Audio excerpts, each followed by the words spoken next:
आज हम जिस टॉपिक पे बात करेंगे वो है डर की बीमारी। इसको हम फोबिया कहते हैं। आगे हमारी वीडियो में हम इसी वर्ड का ज़्यादा इस्तेमाल करेंगे। सबसे पहले हम बात करेंगे फियर और फोबिया के दरमियान फ़र्क, क्योंकि फियर भी खौफ है, डर है, और फोबिया का मतलब भी होता है खौफ या डर। फियर बेसिकली हमारा एक बेसिक इमोशन है। इसके अंदर अगर हम फेयर की बात करें तो डर एक ऐसी चीज़ है जो बुनियादी तौर पर इंसानों के अंदर पाई जाती है। और डर लोगों के अंदर, अगर खुदा ना ख्वास्ता कोई उनके साथ कोई नुकसान होने वाला होता है तो उस चीज़ का पहले से ही अंदेशा हो जाना, और वो उस चीज़ को सोच के उस चीज़ से वो बच सकते हैं।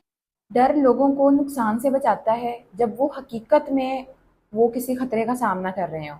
और अगर इसके बरअक्स हम लोग फोबिया की बात करें तो फोबिया एक हद से ज़्यादा डर को हम कहते हैं, जिसके अंदर इस तरह की सिचुएशन, इस तरह के मामलात लोगों के साथ होते हैं, किसी इवेंट को लेके या किसी जगह को लेकर उनके अंदर एक ऐसा खौफ बैठा होता है। दर हकीकत उन चीज़ों से या उन हालात से डरने की ज़रूरत नहीं होती। इसी तरीके से फ़ोबियाज़ की बहुत सारी टाइप्स होती हैं। फ़ोबिया बेसिकली एंग्ज़ायटी की किस्में हैं। आज हम इस वीडियो में बात करेंगे स्पेसिफ़िक फ़ोबियाज़ के बारे में कि फ़ोबियाज़ की क्या टाइप्स हैं। अगर मैं टाइप्स की बात करूँ तो फ़ोबियाज़ की बहुत सारी बेशुमार टाइप्स मौजूद हैं। अब हम डिस्कस करेंगे कुछ फ़ोबियाज़ की टाइप्स। जैसे सबसे पहले आपने सुना होगा कुछ लोगों को हाइट से डर लगता है, हाइट फ़ोबिया, इसको हम कहते हैं एक्रोफ़ोबिया। उन लोगों को बड़ी-बड़ी बिल्डिंग्स, ब्रिजेस, टावर्स या किसी भी वो ऊंचाई वाली जगह पे चले जाएँ तो उनको उस चीज़ से खौफ आता है, उनको डर लगता है।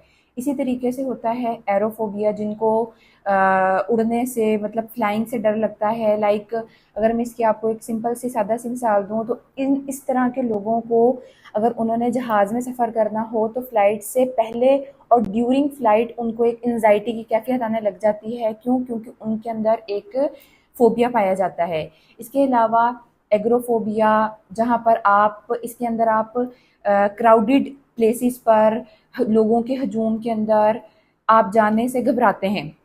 इसके साथ साथ आ जाएगा सोशल फ़ोबिया, और होता है ज़ू फ़ोबिया। इसको हम एनिमल फ़ोबिया भी कहते हैं। कुछ लोगों को जानवरों से बहुत डर लगता है तो उनके अंदर एनिमल फ़ोबिया पाया जाता है।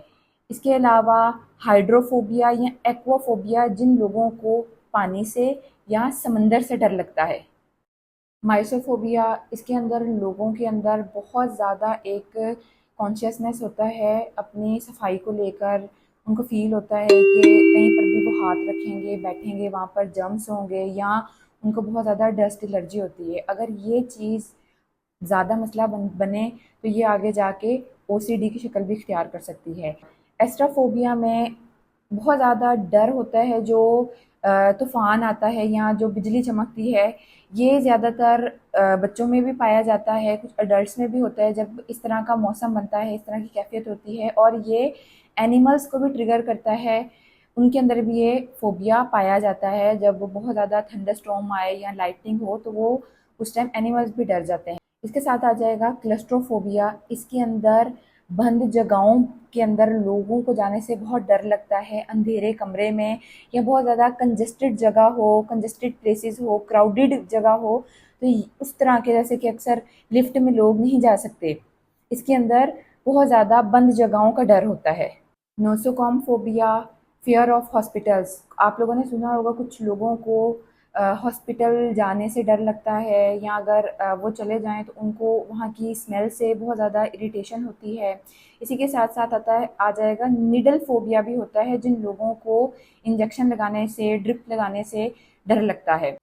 जिन लोगों को इस टाइप्स के फ़ोबियाज़ होते हैं वो अपनी ज़िंदगी में अपने आप को उन सिचुएशन से दूर रखते हैं जिन सिचुएशन में वो उनको फ़ील होता है कि शायद हमें कोई ख़तरा हो सकता है, हमें इस चीज़ से खौफ आ सकता है, या हम उस सिचुएशन में जाके या उस जगह पे जाके स्टक हो सकते हैं। और अगर इसी के साथ साथ मैं सिम्पटम्स की बात करूँ कि फ़ोबियाज़ के सिम्पटम्स क्या होते हैं, तो इसके अंदर आपकी पूरी बॉडी, जब आपको एक डर या खौफ की कैफ़ियत आती है तो इसके अंदर आपकी पूरी बॉडी के अंदर स्वेटिंग होना शुरू हो जाती है। जो दिल की धड़कन होती है, दिल बहुत ज़ोर ज़ोर से धड़कना शुरू कर देता है।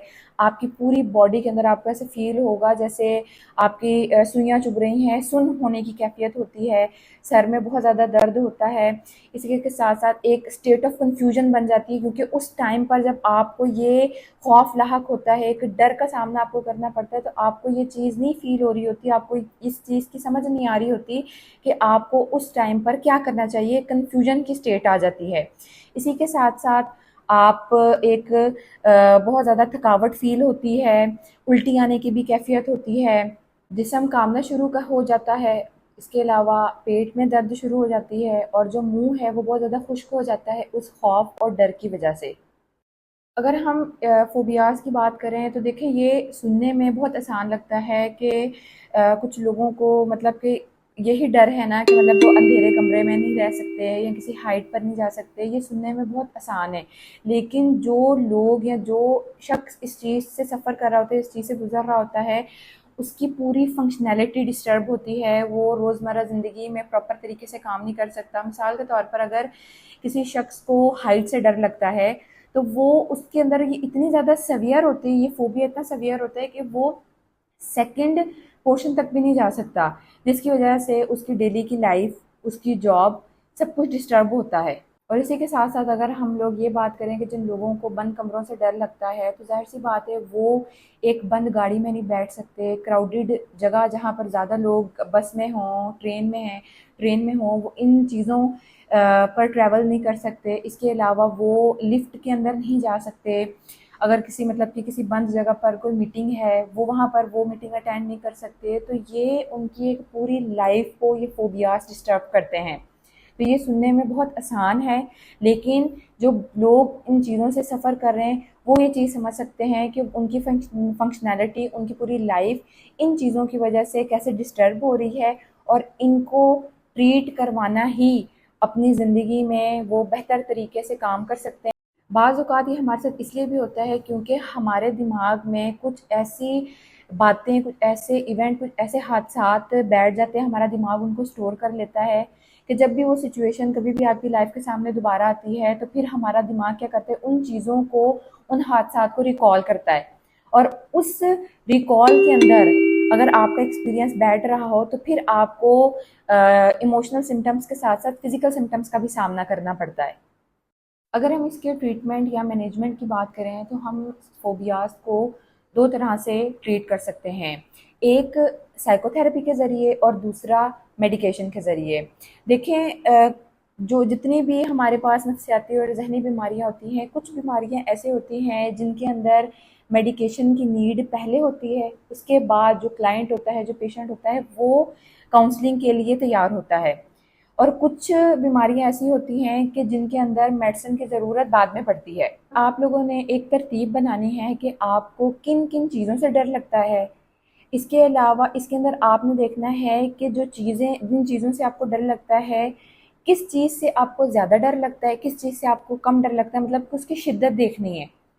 और उसके बाद आपने ये देखना है कि आया कि आप सोच के डर जाते हैं, उस जगह को देख के डरते हैं, या उस जगह पर पहुँच के भी आपको किस कैफ़ियत का या कितनी शिद्दत का डर लगता है।